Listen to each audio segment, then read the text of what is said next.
Кто храпит? Кто храпит? Да. Я не храпел ни разу, не помню. Когда сплю, я не помню.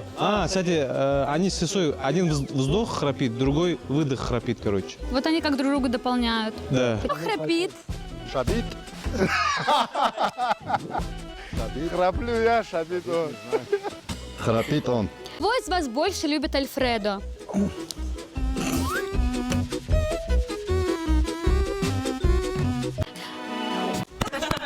Спасибо. Пожалуйста.